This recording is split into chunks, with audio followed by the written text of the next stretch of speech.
Assalamualaikum warahmatullahi wabarakatuh. Salam dan bahagia Bapak Ibu penggerak.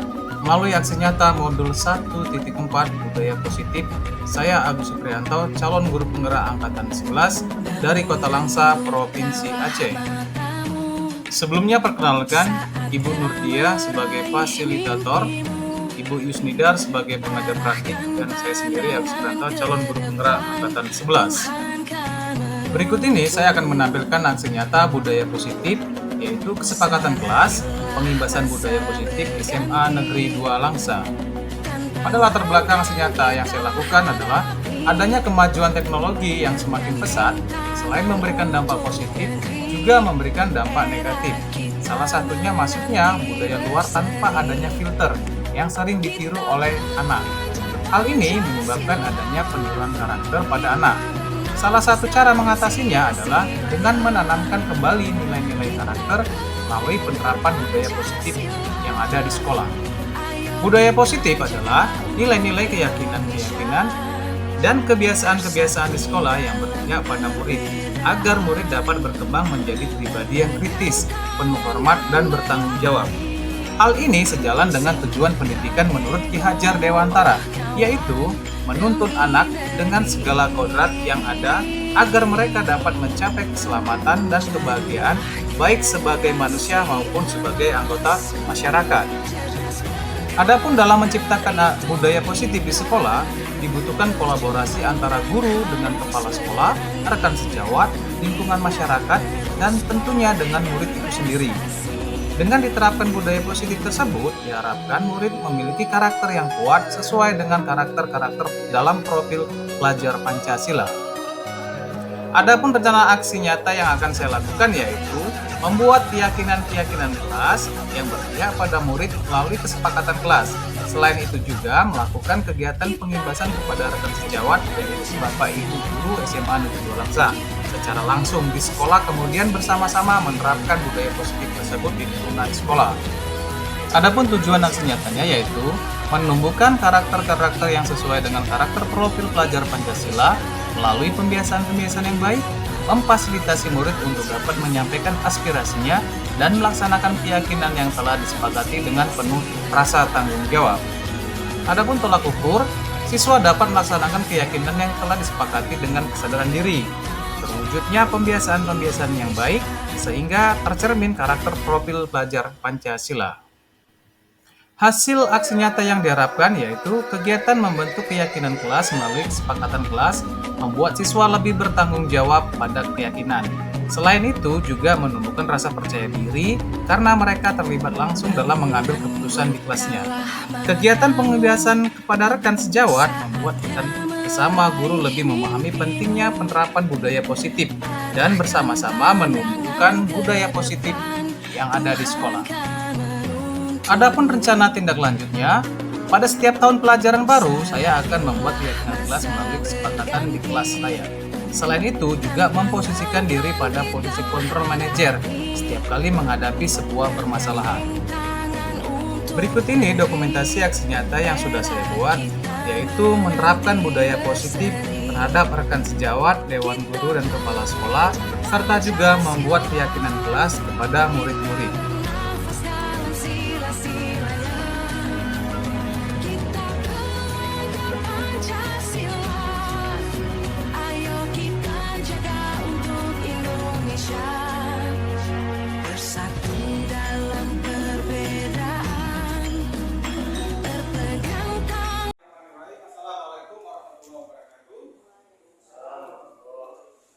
Alhamdulillahirrahmanirrahim. Syukur marilah kita hadirkan Allah Subhanahu wa taala yang mana pada hari ini kita masih diberikan kesehatan, kesempatan sehingga kita bisa melaksanakan ibadah sebagaimana mestinya. Selawat dan salam semoga tetap tercurahkan di alam Nabi Allah Muhammad sallallahu alaihi wasallam. Semoga kita mendapat syafaat di akhirat. Amin ya rabbal alamin. Bapak Ibu yang saya hormati, sebelum saya memulai kegiatan ini adalah kegiatan untuk memenuhi kebutuhan saya sebagai calon guru penggerak. Jadi saya akan menampilkan aksi nyata saya, yaitu yang judulnya budaya positif. Sebelumnya yang saya hormati Bapak Kepala Sekolah, Bapak Wakili, Bapak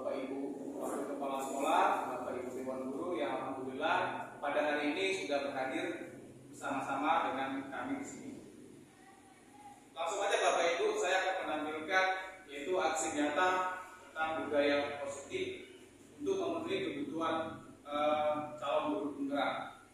Akan kita terapkan di sekolah kita SMA Negeri 2 Laksa.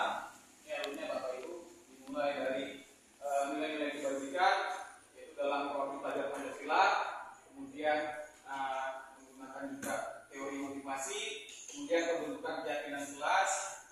Nah, selama ini kita tidak pernah membuat kesimpulan ya Bapak Ibu.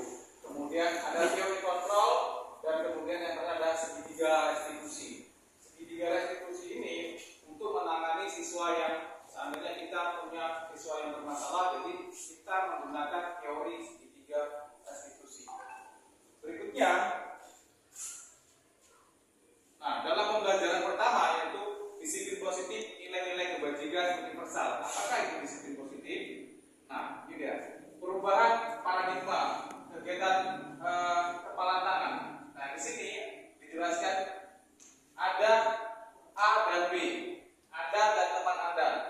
Sobeklah secari kertas kecil, tuliskan benda atau sesuatu yang sangat berharga untuk Anda. Letakkan di salah satu tangan Anda dan genggam-genggam sesuatu tersebut dengan segala daya. Buatlah sebuah penghalang. Nah, kemudian maksudnya Bapak Ibu, ini adalah paradigma kita. Seandainya kita diberikan suatu kepercayaan, bagaimana caranya kepercayaan itu tidak mudah diambil oleh orang. Nah, makanya kita membuat pernyataan seperti ini. Nah, contohnya seperti ini. Andai saya memegang kunci ini, saya pegang dengan kepala tangan saya. Siapapun tidak bisa membuka kepala tangan dengan rayuan apapun. Tetapi kontrolnya itu hanya ada pada kita. Walaupun diiming-imingi, misalkan kita diiming segala sesuatu untuk membukanya, ya Bapak Ibu ya. Nah, penerapan diagram penerapan disiplin positif yang dimulai dari teori kontrol atau teori pilihan. Yang menemukan teori ini adalah Dr. William Glasser ya. Di sini dipaparkan Anda tidak bisa mengontrol orang lain, hanya Anda yang bisa mengontrol diri Anda. Nah, kemudian semua perilaku memiliki tujuan. Dijelaskan di bawahnya teori motivasi, kemudian model berpikir menang-menang dan kolaborasi dan konsep menciptakan pilihan. Dan yang berikutnya realitas kebutuhan kita berbeda. Nah, jadi ini adalah disiplin positif kontrol yang diterapkan oleh Dr. William. Berikutnya Bapak Ibu. Nah, apakah makna disiplin? Ya, di sini dijelaskan berasal dari bahasa Latin yaitu disciplina yang artinya belajar. Nah, kemudian makna asal dari kata ini berkonotasi dengan disiplin dari murid-murid Socrates dan Plato. Berarti ini sudah di zaman Yunani sudah diterapkan makna ini. Kemudian dikembangkan lagi oleh Ki Hajar Dewantara yang ada di Indonesia. Kemudian disiplin dari membuat orang menggali potensi menuju sebuah tujuan apa yang dia hargai. Kemudian, namun dalam budaya kita, makna kata disiplin telah berubah menjadi sesuatu yang dilakukan seseorang pada orang lain untuk mendapatkan kepatuhan. Kecenderungan umum adalah menghubungkan kata disiplin dengan ketidaknyamanan, bukan dengan apa yang kita hargai. Kemudian, ini adalah nilai kebajikan dalam profil pelajar Pancasila. Ya, jadi ada beberapa, ada 6 yang Bapak Ibu. Nama ada gotong royong, kreatif, bernalar kritis, mandiri, beriman pada Tuhan Yang Maha Esa, kemudian berkebinaan global. Nah, nilai-nilai kebajikan ini yang saat ini dikembangkan dengan kurikulum Merdeka. Nah, inilah dia nilai-nilai kebajikan yang universal. Ini yang mengembangkan juga Dr. William Glasser tadi, ya, kelahiran 1984. Nah, di sini dijelaskan nilai-nilai kebajikan yang ingin dicapai oleh setiap anak Indonesia. Kita kenal dengan profil pelajar Pancasila, beriman, bertakwa kepada Tuhan Yang Maha Esa. Kemudian mandiri. Jadi di kurikulum Merdeka itu siswa dituntut untuk bisa belajar mandiri. Kemudian bernalar kritis, ya. Kemudian berkebinaan global, bergotong royong dan kreatif. Ini sebenarnya di anak-anak kita sudah ada Bapak Ibu. Tinggal kita mengontrolnya saja. Berikutnya, Pembelajaran yang kedua itu teori motivasi hukum dan penghargaan restitusi. Nah, ini dia. Ya. Nah, motivasi eksternalnya ada dua, kemudian motivasi internal yaitu tujuan positif. Nah, motivasi perilaku manusia oleh Glosser tadi itu ada tiga Bapak. Yang pertama menyadari ketidaknyamanan hukum, kemudian mendapatkan imbalan penghargaan dari orang lain, menjadi orang yang diinginkan dan menghargai diri sendiri. Nah, menurut Ki Hajar Dewantara, merdeka itu artinya tidak hanya terlepas dari perintah, akan tetapi juga cakap buat memerintah diri sendiri. Nah, itu adalah ungkapan Ki Hajar Dewantara. Nah, apa itu restitusi? Restitusi adalah proses menciptakan kondisi bagi murid untuk memperbaiki kesalahan mereka sehingga mereka bisa pada kelompok mereka dengan karakter yang lebih kuat. Nah, restitusi juga merupakan proses kolaboratif yang mengajarkan murid untuk mencari solusi masalahnya dan membantu murid berpikir tentang orang seperti apa yang mereka inginkan. Kemudian yang berikutnya ada 9 ciri-ciri restitusi. Yang pertama, bukan untuk menebus kesalahan. Bapak Ibu, restitusi itu ini kan kita misalkan ada siswa yang punya masalah, dia berantem, dia tidur di kelas. Nah, saat kita ingin mengajak dia diskusi, kita harus menggunakan sistem restitusi seperti ini. Nah, kita jadikan mereka itu bukan orang yang bersalah, tapi siapapun pernah melakukan hal yang sama seperti dia. Jadi kita anggap mereka itu adalah bukan orang yang bersalah, tapi kita anggap mereka itu kelalai. Nah, seperti itu. Kemudian memperbaiki hubungan. Kalau selama ini kita kan selalu menghukum dengan siswa. Begitu siswa bermasalah, kita berikan hukuman. Sebenarnya itu salah, bukan hukuman, tapi lebih ke keyakinan.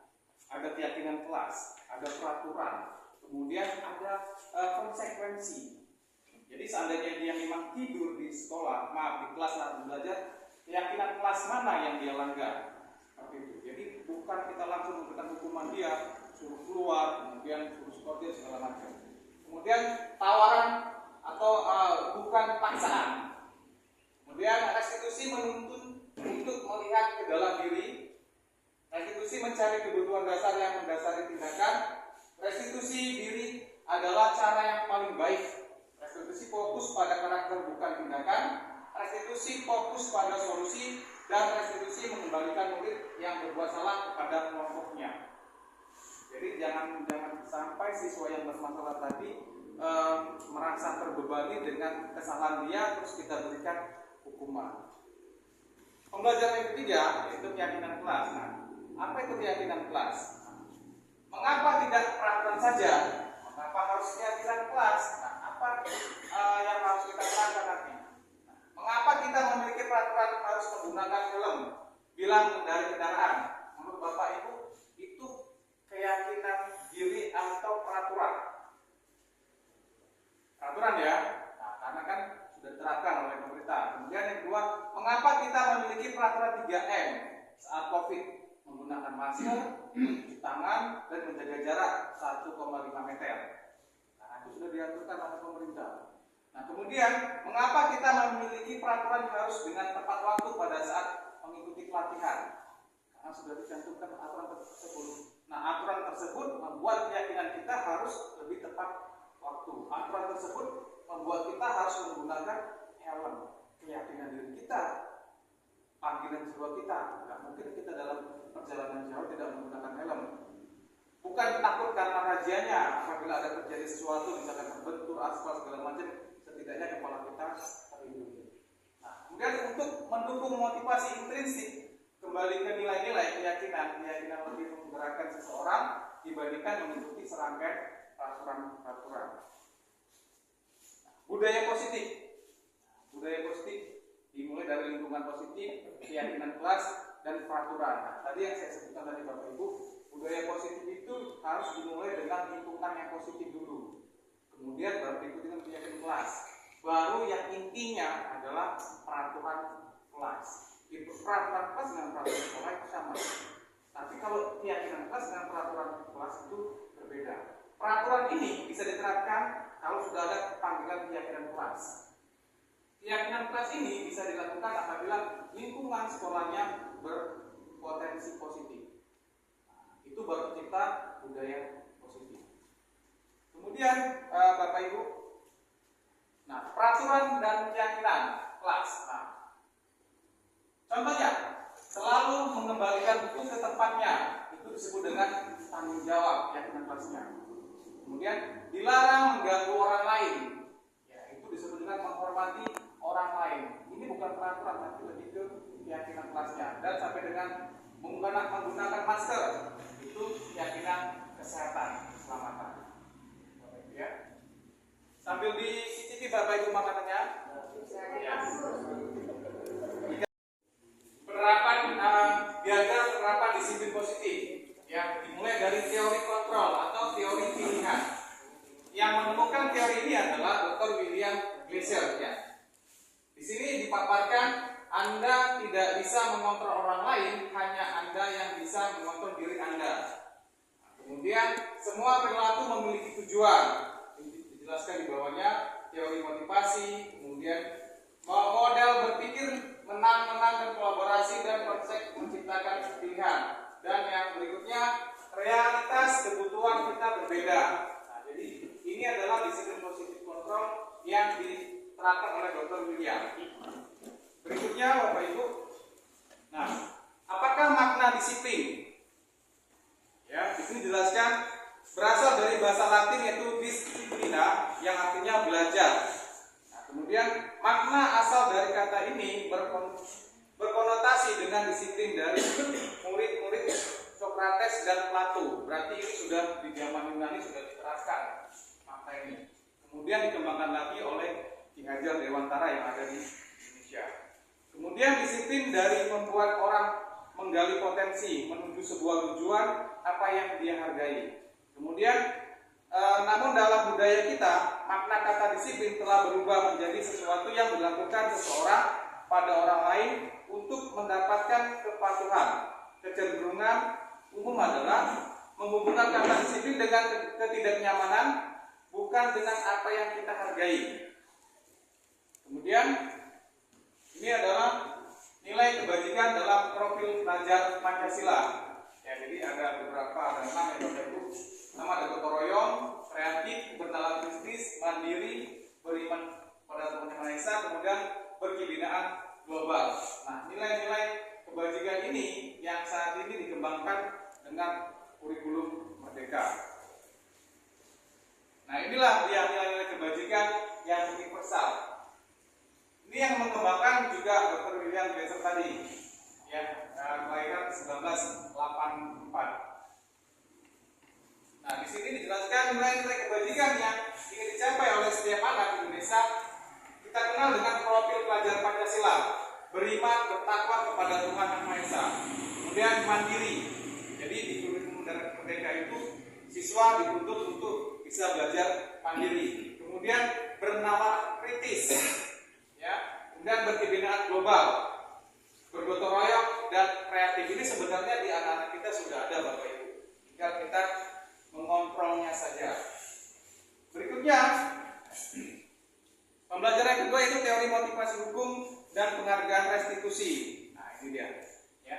Nah, motivasi eksternalnya ada dua, kemudian motivasi internal yaitu tujuan positif. Nah, motivasi perilaku manusia oleh Glasser tadi itu ada tiga Bapak. Yang pertama menyadari ketidaknyamanan hukum, kemudian mendapatkan imbalan penghargaan dari orang lain, menjadi orang yang diinginkan dan menghargai diri sendiri. Nah, menurut Ki Hajar Dewantara, merdeka itu artinya tidak hanya terlepas dari perintah, akan tetapi juga cakap buat memerintah diri sendiri. Nah, itu adalah ungkapan Ki Hajar Dewantara. Nah, apa itu restitusi? Restitusi adalah proses menciptakan kondisi bagi murid untuk memperbaiki kesalahan mereka sehingga mereka bisa pada kelompok mereka dengan karakter yang lebih kuat. Nah, restitusi juga merupakan proses kolaboratif yang mengajarkan murid untuk mencari solusi masalahnya dan membantu murid berpikir tentang orang seperti apa yang mereka inginkan. Kemudian yang berikutnya ada 9 ciri-ciri restitusi. Yang pertama, bukan untuk menebus kesalahan. Bapak Ibu, restitusi itu ini kan kita misalkan ada siswa yang punya masalah, dia berantem, dia tidur di kelas. Nah, saat kita ingin mengajak dia diskusi, kita harus menggunakan sistem restitusi seperti ini. Nah, kita jadikan mereka itu bukan orang yang bersalah, tapi siapapun pernah melakukan hal yang sama seperti dia. Jadi kita anggap mereka itu adalah bukan orang yang bersalah, tapi kita anggap mereka itu kelalai. Nah, seperti itu. Kemudian memperbaiki hubungan. Kalau selama ini kita kan selalu menghukum dengan siswa. Begitu siswa bermasalah, kita berikan hukuman. Sebenarnya itu salah, bukan hukuman, tapi lebih ke keyakinan. Ada keyakinan kelas, ada peraturan, kemudian ada konsekuensi. Jadi seandainya dia memang tidur di sekolah, di kelas saat belajar, keyakinan kelas mana yang dia langgar? Seperti itu. Jadi bukan kita langsung memberikan hukuman dia, suruh keluar, kemudian suruh skor segala macam. Kemudian tawaran atau bukan paksaan. Kemudian restitusi menuntun untuk melihat ke dalam diri. Restitusi mencari kebutuhan dasar yang mendasari tindakan. Restitusi diri adalah cara yang paling baik. Restitusi fokus pada karakter bukan tindakan. Restitusi fokus pada solusi. Dan restitusi mengembalikan murid yang berbuat salah kepada kelompoknya. Jadi jangan sampai siswa yang bermasalah tadi merasa terbebani dengan kesalahan dia terus kita berikan hukuman. Pembelajaran yang ketiga yaitu keyakinan kelas. Nah, apa itu keyakinan kelas? Mengapa tidak peraturan saja? Mengapa harus keyakinan kelas? Nah, apa yang harus kita terangkan nanti? Mengapa kita memiliki peraturan harus menggunakan helm, bilang dari kendaraan? Menurut Bapak Ibu, itu keyakinan diri atau peraturan? Peraturan ya. Nah, karena kan sudah diterapkan oleh pemerintah. Kemudian yang kedua, mengapa kita memiliki peraturan 3M saat COVID? Menggunakan masker, cuci tangan, dan menjaga jarak 1,5 meter. Nah, itu sudah diaturkan oleh pemerintah. Nah, kemudian mengapa kita memiliki peraturan harus dengan tepat waktu pada saat mengikuti pelatihan? Karena sudah dicantumkan aturan tersebut. Nah, aturan tersebut membuat keyakinan kita harus lebih tepat waktu. Aturan tersebut membuat kita harus menggunakan helm.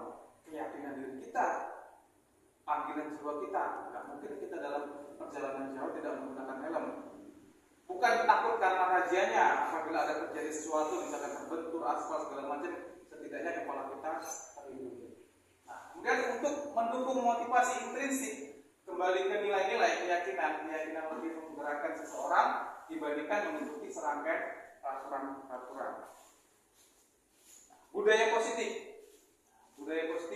dimulai dari lingkungan positif, keyakinan kelas, dan peraturan. Nah, tadi yang saya sebutkan tadi Bapak Ibu, budaya positif itu harus dimulai dengan lingkungan yang positif dulu. Kemudian baru diikuti dengan keyakinan kelas. Baru yang intinya adalah peraturan kelas. Itu peraturan kelas dengan peraturan sekolah itu sama. Tapi kalau keyakinan kelas dengan peraturan kelas itu berbeda. Peraturan ini bisa diterapkan kalau sudah ada panggilan keyakinan kelas.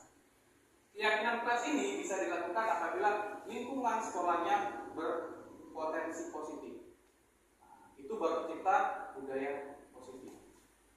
Kemudian Bapak Ibu, nah peraturan dan keyakinan kelas. Nah, contohnya selalu mengembalikan buku ke tempatnya, itu disebut dengan tanggung jawab keyakinan kelasnya.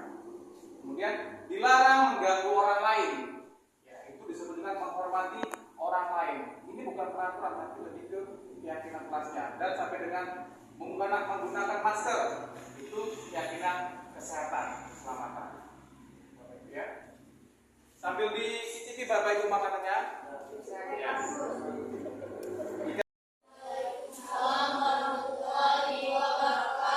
Nah, jadi hari ini sebelum kita memulai kegiatan pembelajaran, kita akan membuat keyakinan kelas. Nah, di mana keyakinan kelas ini nanti anak-anak Bapak menuliskan satu persatu di papan tulis keyakinan kelasnya.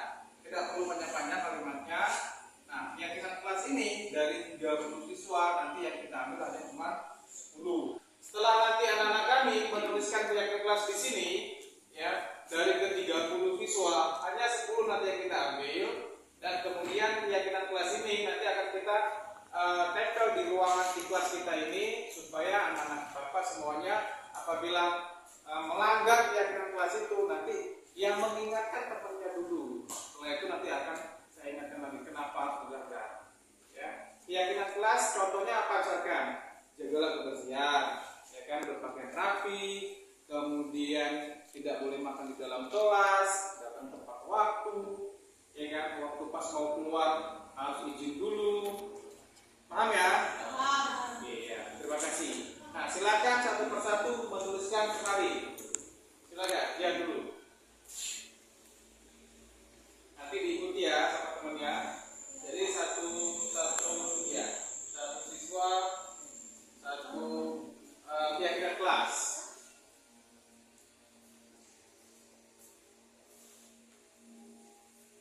Terus nanti diikuti ya yang lainnya temannya. Ya. Terus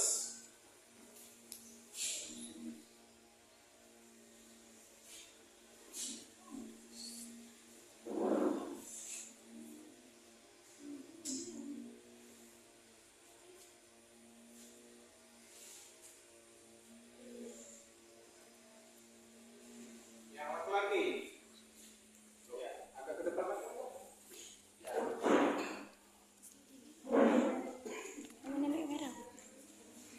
Depan lagi ya. Sudah berarti berpakaian rapi ya.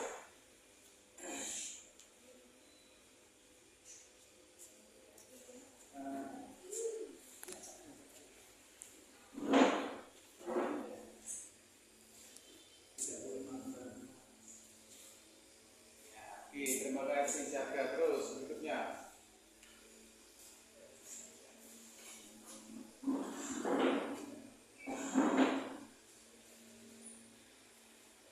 Tidak boleh.